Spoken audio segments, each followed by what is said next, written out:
I've been a long-haul trucker for 8 years. You see a lot of strange things when the world is asleep, but nothing ever made me question reality until Route 117. Part 1. Too Far Out. I've been driving long hauls for nearly 8 years. I've seen the weirdos at gas stations, the eerie quiet of 3 a.m. pit stops, and the occasional hitchhiker that just didn't feel right. But nothing ever stuck with me until I took Route 117. It's not a road I'd usually take. It's old, narrow, and rarely used, carved through some of the most isolated hills in West Virginia. My GPS rerouted me onto it after a landslide blocked the main highway. I figured, what the hell? It was a 2-hour detour at most. At first, it was quiet, peaceful even. The kind of quiet where you roll down your window and all you hear is wind and bugs. No cell signal, of course, but that's normal in the sticks. I passed maybe 2 houses in the first hour. Both looked abandoned, tarped windows, overgrown yards. Not that unusual out here. Around dusk, I noticed something odd. The mile markers. I'd passed marker 41, then 42, but then suddenly the next one said 40. I thought maybe I just misread it, but then it happened again. Marker 43, then 41. The numbers weren't going up anymore.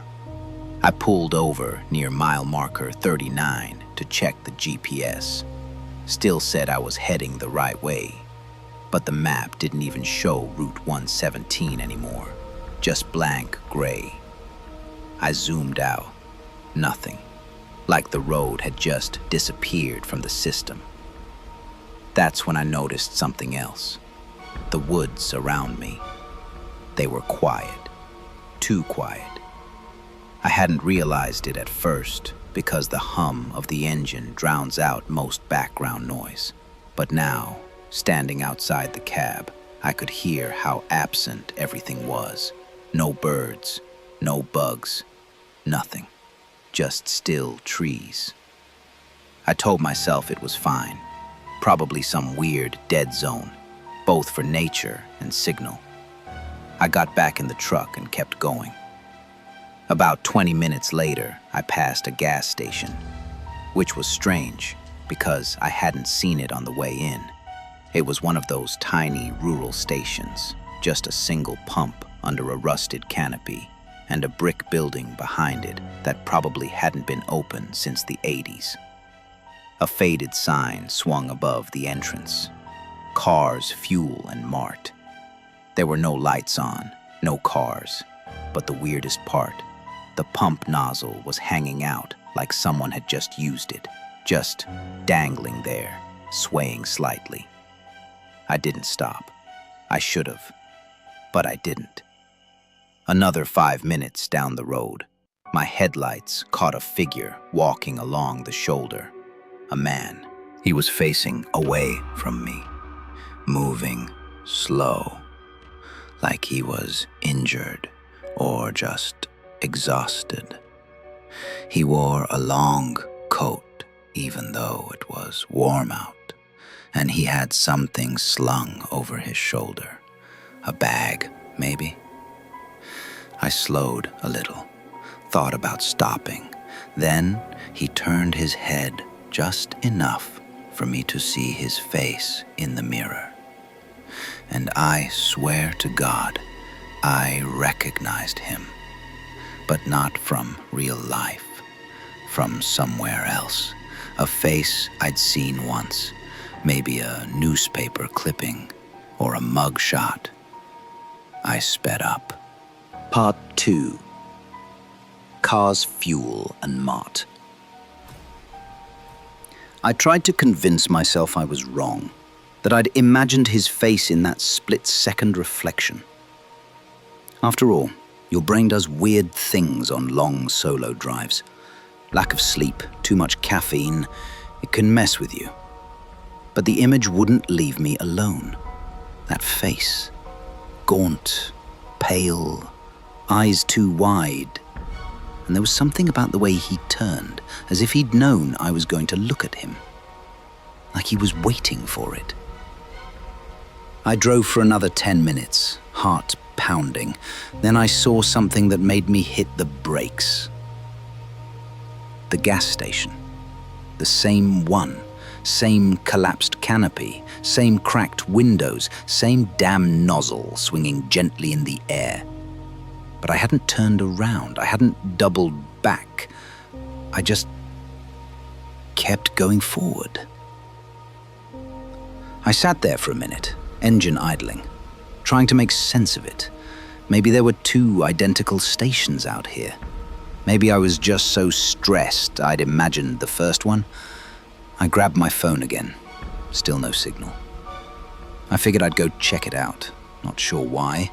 Maybe to prove to myself it wasn't the same station. Maybe I just needed something familiar, anything physical, real, something I could touch. I stepped out and walked toward the pump. As soon as I got within 10 feet, a motion light on the building flicked on. Loud click. Harsh yellow light spilled over the crumbling pavement. I froze. There wasn't supposed to be power out here. The building looked dead, but the light worked.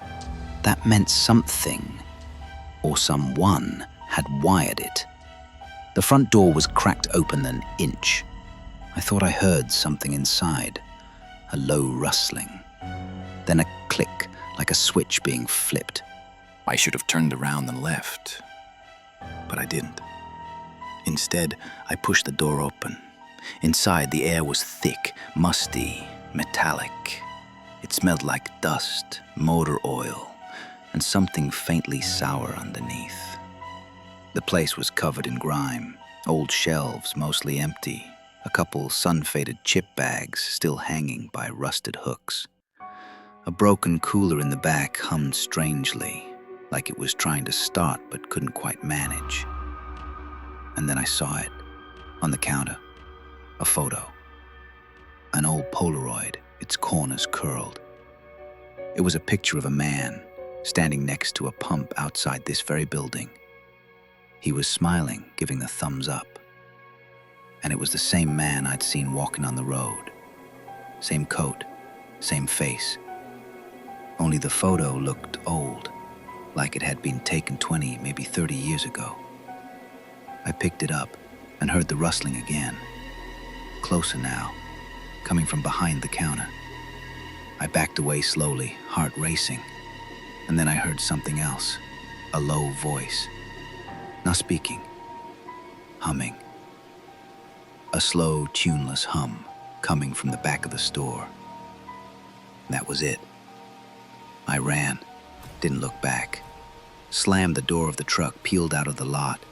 Tires kicked up gravel as I got back on Route 117 and hit the gas like my life depended on it.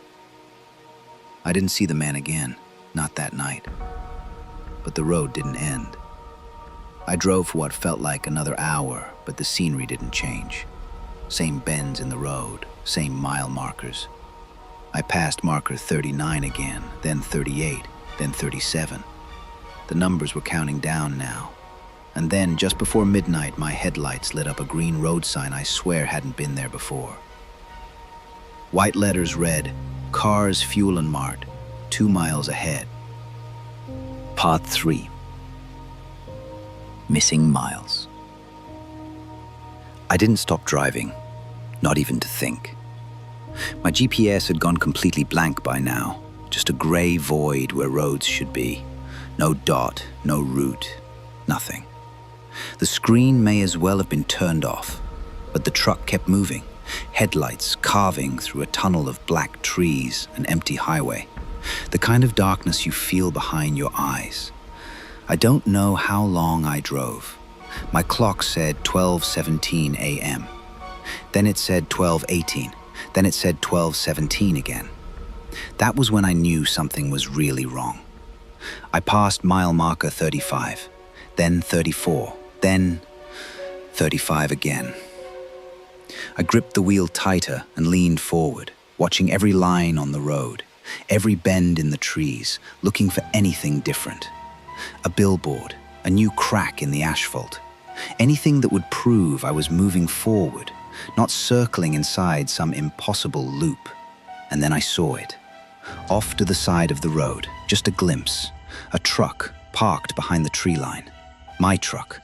Same make, same trailer, same stupid dent in the fender I got 3 weeks ago in a Walmart parking lot. But I was still driving. I didn't stop to check. Couldn't. My throat felt tight. My hands were sweating so bad I almost lost grip on the wheel. I just kept going. Another 10 minutes passed, maybe more. Then, up ahead, I saw a break in the trees and something else. A figure, standing right in the middle of the road. I slammed the brakes, the tires screeched, and the whole cab lurched forward. The figure didn't move, just stood there staring. The high beams caught its face, and I froze. It was me. Not just someone who looked like me. Same jacket, same face, but older, tired, like I'd been trapped out here for years. I blinked, and he was gone. No sound, no movement, just empty road again. That was when I noticed my fuel gauge. I'd had half a tank when I turned onto Route 117. But now the needle was nearly at E.